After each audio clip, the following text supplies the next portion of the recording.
राहुल गांधी की भारत जोड़ो यात्रा शुरू हुई उसने एक रफ्तार पकड़ी। सवाल उठ रहे हैं कि राहुल गांधी के इस यात्रा का नतीजा क्या हो सकता है। सवाल पूछने वाले अक्सर सवाल पूछते हैं कि राहुल गांधी की इस पदयात्रा से भारत जोड़ो क्या कांग्रेस को फायदा होगा। दूसरी ओर भारतीय जनता पार्टी खासकर जिस उग्रता से इस पदयात्रा पे टूट पड़ी है उससे कहीं ना कहीं उनकी बौखलाहट दिखती है। और वो बौखलाहट तब होती है जब आपको विरोधी को सफलता मिलती दिखाई देती है। तो यदि हम कांग्रेस के पॉइंट ऑफ व्यू से शुरुआत में बात करें तो मुझे लगता है कांग्रेस के लिए खोने के लिए कुछ नहीं है। जितना कांग्रेस ने खोना था वो खो चुके हैं, क्योंकि अब बचा ही क्या है जो खो देंगे। एक छत्तीसगढ़ बचा है, एक राजस्थान बचा है। राजस्थान में अलट पलट होते रहता है, छत्तीसगढ़ में स्थिति मजबूत दिखाई देती है कांग्रेस की। महाराष्ट्र में सरकार में थी, चली गई। पंजाब सरकार उनकी थी, चली गई। उत्तराखंड में आ सकते थे, नहीं आए। उत्तर प्रदेश में तो बात करने लायक स्थिति भी नहीं बची। ऐसे में कांग्रेस के पास खोने के लिए कुछ नहीं है। हाँ, यदि इस भारत जोड़ो यात्रा से कुछ होगा तो कुछ कांग्रेस का फायदा ही होगा।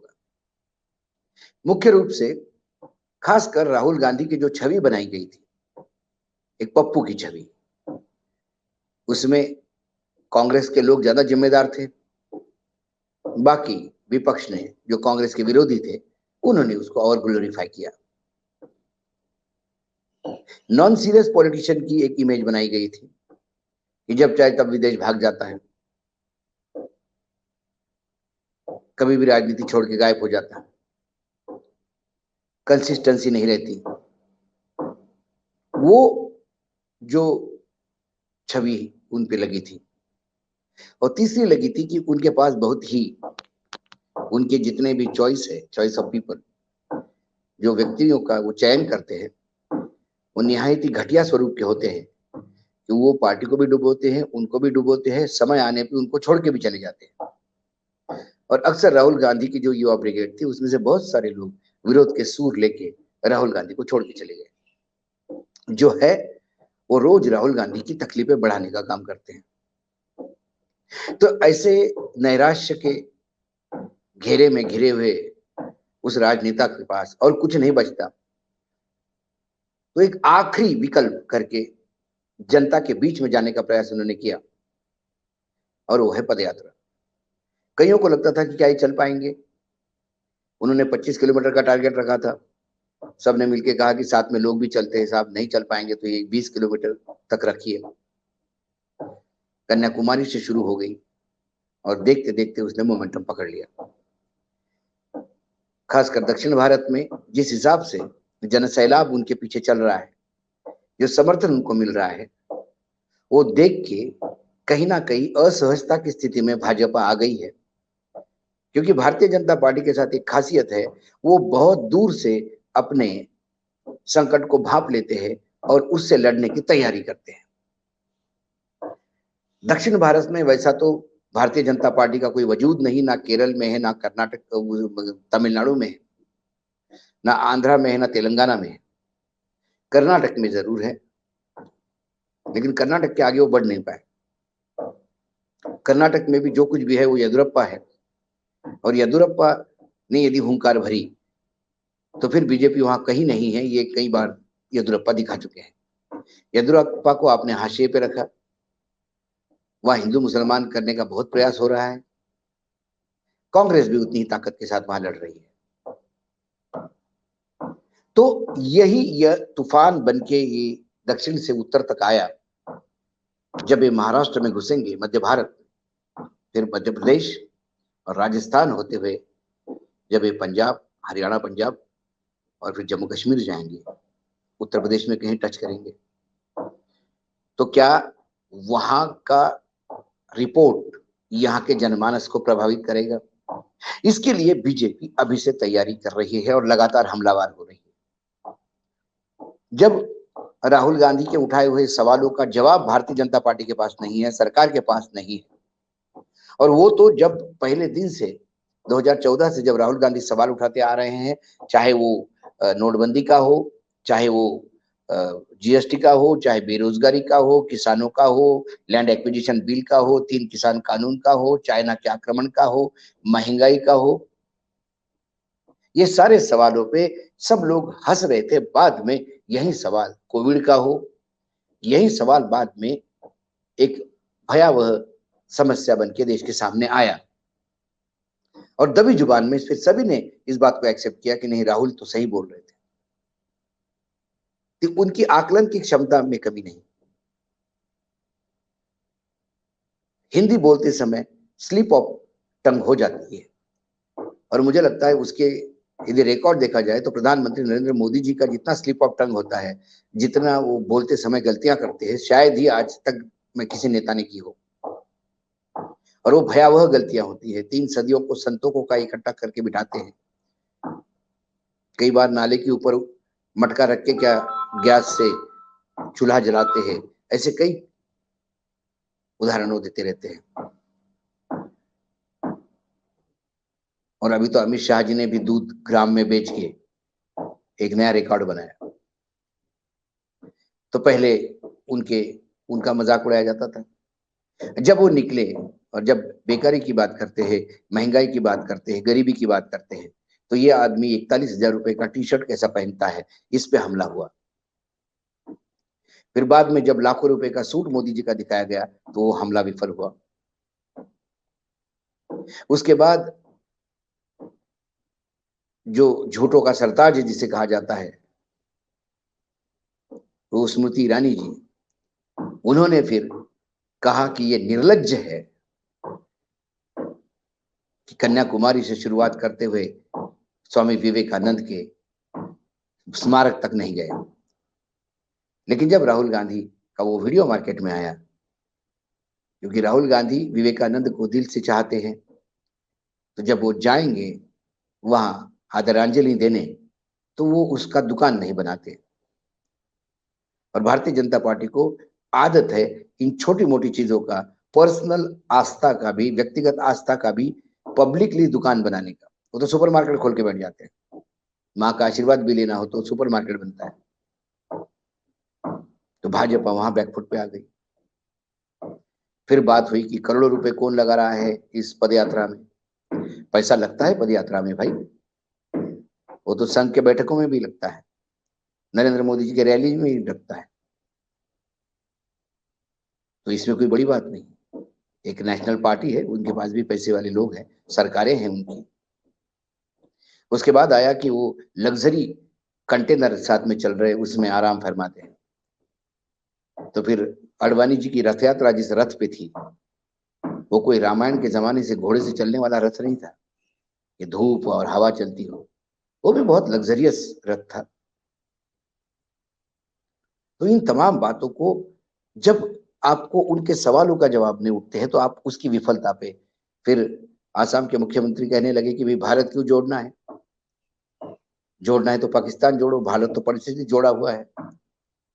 बिल्कुल, जिसकी विश्व के सबसे बड़ी मूर्ति बनी है सरदार वल्लभ भाई पटेल की, उन्होंने भारत को जोड़ा था। लेकिन फिर उसी भारत को तोड़ने का काम भी हुआ है 2014 के बाद। कभी प्रांत के ऊपर, कभी जाति के ऊपर, कभी धर्म के ऊपर, कभी मंदिर मस्जिद के ऊपर, कभी शमशान और कब्रिस्तान के ऊपर 80-20 का डिवाइड करने का प्रयास होता है। तो ये भारत जोड़ने मतलब लोगों के मन जोड़ने के लिए होना है, क्योंकि जो खाई पार्टी है समाज, राहुल गांधी कर पाते नहीं कर पाते पता नहीं। उसके बाद चाइल्ड राइट्स कमीशन ने एक केस ठोक दिया, एक नोटिस दे दी उनको, क्योंकि बच्चे साथ में चल रहे हैं। उस हिसाब से तो बच्चे जब रामलीला देखने जाते हैं अपने पिता के कंधे पे बैठ के जब बच्चा रामलीला देखता है, उस पर भी होना चाहिए केस। और 26 जनवरी 15 अगस्त के दिन जब प्रधानमंत्री लाल किले के प्राचीर से बोलते और नीचे बच्चे उमस में कई बार चक्कर आके गिर जाते हैं, केस तो वहां पे भी होना चाहिए। लेकिन ये हास्यास्पद है। इस यात्रा से कुल मिलाकर अब ये, अभी तक तो दक्षिण भारत में थे, स्टैलिन और तमिलनाडु में बहुत लोगों ने साथ दिया होगा, केरल में इनका अपना एक वजूद है। कर्नाटक में आने के बाद संघर्ष शुरू होगा। भारतीय जनता पार्टी के राज्यों में जब ये यात्रा घुसेगी तब भारतीय जनता पार्टी इसे उग्रता से लेगी, प्रदर्शन उग्र होंगे, हिंसा भी हो सकती है, यात्रा ठप करने का भी प्रयास किया जा सकता है।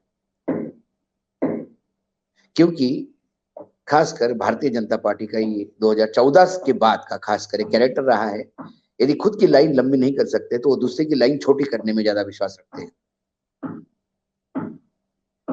देखना यह है कि महाराष्ट्र में आने के बाद एकनाथ शिंदे की सरकार क्या करती है, कर्नाटक में बीजेपी की सरकार क्या करती है, मध्य प्रदेश में शिवराज सिंह कैसे स्वागत करते हैं। वो दिन चले गए कि जब चंद्रशेखर जी ने मध्य प्रदेश में पदयात्रा करते हुए आगमन किया तो तत्कालीन मुख्यमंत्री अर्जुन सिंह ने पूरे महकमे को यह आदेश दिया था कि बहुत ही वंदनीय, आदरणीय और बड़े नेता हैं जो मध्य प्रदेश से गुजरेंगे पदयात्रा में, तो उनके पदयात्रा में किसी भी चीज की कमी नहीं होनी चाहिए।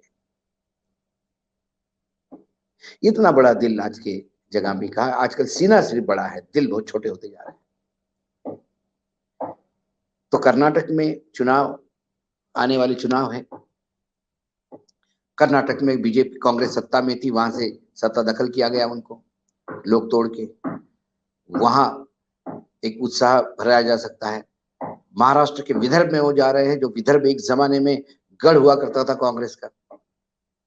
मध्य प्रदेश में भी उधार के सिंदूर पे बीजेपी की सरकार है, सिंधिया जी द्वारा विद्रोह करने के बाद ही बीजेपी की सरकार बन पाई, तो कांग्रेस का वहां वजूद है। वहां फिर एक बार कांग्रेस को नई संजीवनी मिल सकती है। राजस्थान, पंजाब में अभी हाल ही में आम आदमी पार्टी ने ताज छीना है कांग्रेस से,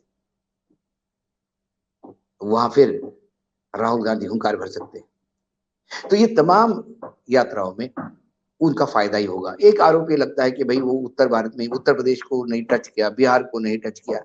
मुझे लगता है कि भारत का भौगोलिक स्थिति ऐसी है कि नॉर्थ से साउथ तक, उत्तर से दक्षिण तक जब आप जाते हैं तो पूरे राज्य आप कवर नहीं कर सकते। उसके बाद आपको ईस्ट से वेस्ट भी जाना होगा या वेस्ट से ईस्ट जाना होगा। तो हो सकता है कि उसके बाद, इस यात्राओं के बाद, कोई नॉर्थ ईस्ट की अलग से यात्रा निकाली जाए, एक यात्रा वेस्ट से पूर्व से पश्चिम तक निकाली जाए, जिसमें पर उत्तर प्रदेश, बिहार, उड़ीसा, बंगाल ये भी कवर हो जाए। दूसरी बात, कांग्रेस ने उत्तर में तो बहुत ज्यादा खोया, लेकिन अभी भी उनका बहुत ज्यादा समर्थन जो उनको मिलता है वो दक्षिण में है। तो राहुल गांधी का दक्षिण से शुरू करना, इसके लिए भी ये है, वो पॉलिटिकल पार्टी की स्ट्रेटेजी हो सकती है। बाकी लोग कह सकते हैं कि ये राज्य क्यों छोड़ा, वो राज्य क्यों छोड़ा, लेकिन जिस राज्य में उनको सबसे ज्यादा आशाएं हैं उस राज्य में वो आएंगे। करीब करीब 180-85 लोकसभा सीट को टच करते हुए आएंगे, और उन लोकसभा सीट में कांग्रेस का बहुत ज्यादा वजूद है। कुल मिलाकर ये जो भारत जोड़ो यात्रा है, इससे कम से कम राहुल गांधी की इमेज सुधर जाएगी, राहुल गांधी का जुड़ाव हो जाएगा जनता से, जो लीडिंग फ्रॉम द फ्रंट जिसको कहते हैं, वो कहा जाता है। हाँ, ये बात जरूर है कि इस यात्रा में भी कुछ ऐसे एलिमेंट बैठे हैं, जैसे इस यात्रा को विफल करने के लिए कई विभीषण कांग्रेस में पल रहे हैं। कोई वामपंथी विचारधारा के है, कोई बीजेपी के पेरोल पे है। जो लोग अक्सर ऐसी गलतियां करते हैं, जैसा निकर को जलाने वाला एक ट्वीट कर दिया गया था, उसकी जरूरत नहीं थी। क्योंकि जब आप भारत जोड़ो के लिए उतरते हैं, जब लोगों को जोड़ने के लिए उतरते हैं, लोगों से जुड़ने के लिए उतरते हैं, तो उसमें नफरत की जगह नहीं। लेकिन बीच बीच में ऐसे लोग हैं। उसके बाद जो लोग यात्री चल रहे हैं, उनके साथ जो राहुल गांधी की पुरानी कोठरी चल रही है, ये जो बीच में डिफंक्ट हो गई थी, जिसको उन्होंने बाहर कर दिया था, फिर उस पद यात्रा के चक्कर में एक साथ हो गए हैं। कुछ लोगों ने दिग्विजय के थ्रू रास्ता अपनाया है, जिसमें अलंकार है, सचिन राव है, जिसमें बैजू है, ये तमाम जो चौकड़ी है जिन्होंने राहुल को बहुत बदनाम किया, वही साथ में चल रही है, जो समय समय पे वहां पर ये तय करते हैं कि कौन राहुल जी को मिलेगा, कौन नहीं मिलेगा। तो जो लोग जीनियन है, जिनको मिलना चाहिए, उनको दूर रखा जाता है। जो इन लोगों के साथ वाले हैं, इनका महिमा मंडन करने वाले, उनको साथ में रखना पड़ता है। ये कमियां तो है, और ये राहुल गांधी को अपने आप में तो बदलाव लाना होगा। बीच में वो बदलाव लाने का प्रयास करते, फिर एक लोग जुड़ जाते हैं। दूसरी ओर कांग्रेस का अध्यक्ष पद का चुनाव भी होना है। सब एक दूसरे को ताक रहे हैं। राहुल गांधी ने बड़ा क्लियर कह दिया, उन्होंने ना भी नहीं कहा और हाँ भी नहीं कहा। उन्होंने कहा कि समय आने पे निर्णय लूंगा, और निर्णय क्यों लिया ये भी बताऊंगा, अभी तो कम से कम पदयात्रा पे फोकस करूं। तो इसी के बीच में देखना है कि कौन और पर्चा भरता है अध्यक्ष पद के लिए।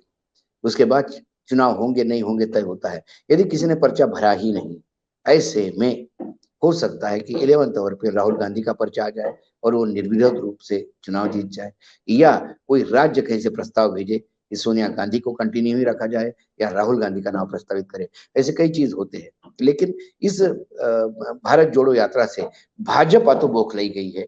उनकी बौखलाहट ये दिखाती है कि इस यात्रा की सफलता कहीं ना कहीं सामने आ रही है। नहीं तो निगलेक्ट करके चलते, ऐसी कई यात्राएं जाती, इसके बारे में ज्यादा नहीं बोलते। इसी बीच में भाजपा का जो हमेशा हथकंडा बना रहता है कि जब कोई बड़ा इवेंट कोई विपक्ष करता है, तो ये उसके पहले उससे सामने एक ऐसा इवेंट खड़ा कर देते हैं कि जो जिसको हेडलाइन मैनेजमेंट कहते हैं, कि वो अखबारों की सुर्खियों में वो इवेंट बटा रहता है। हाल ही में उन्होंने गोवा में जो 8 बदलाव किए, वो एक बदलाव था कि जो पूरे दिन भर चर्चा में वही रहा। बीच में बंगाल का उग्र प्रदर्शन था, वही एक रहा। ऐसे कई बीच बीच में ऐसे इवेंट आते जाएंगे जो बार बार इस बात को रेखांकित करेंगे कि हेडलाइन इधर है, राहुल की तरफ मत देखो। लेकिन वो कहते हैं ना कि मुर्गा ढकने से सूरज उगना रुक नहीं जाता। तो जिसको उगना है, जिसको लोगों से जुड़ना है, जिसकी पॉपुलैरिटी या जिसका लोगों के बीच में एक संदेश जाना है, वो तो जाएगा ही, कोई किसी को रोक नहीं सकता। लेकिन पदयात्राओं ने हमेशा कुछ ना कुछ दिया ही है। किसी भी पदयात्रा से कुछ लोगों ने खोया है, ऐसा मैंने नहीं देखा। तो राहुल गांधी की ये भारत जोड़ो यात्रा भारत को जोड़ते हैं, ये भारत से जुड़ते हैं, भारत इनसे जुड़ता है, ये तमाम बातें तो चुनाव के नतीजों में सामने आएगी। लेकिन वर्तमान में कम से कम राहुल गांधी की अपनी इमेज जो पप्पू बनने की थी, वो साफ होती नजर आ रही है। नॉन सीरियस पॉलिटिशियन की इमेज पॉलिटिक्स एक सीरियस पॉलिटिशियन के रूप में आ जाती है, क्योंकि 3-3.5 किलोमीटर पैर पैर चलना ये कोई यूं ही खेल नहीं है, ये मजाक के लिए नहीं करता। किसी के साथ कितना भी लग्जरियस ट्रेन चले, लेकिन चलना तो 20 किलोमीटर पड़ता ही है, 25 किलोमीटर रोज। यदि वो कोई चल के देखे तो ये बात समझ में आती है कि संघर्ष किसको कहते हैं।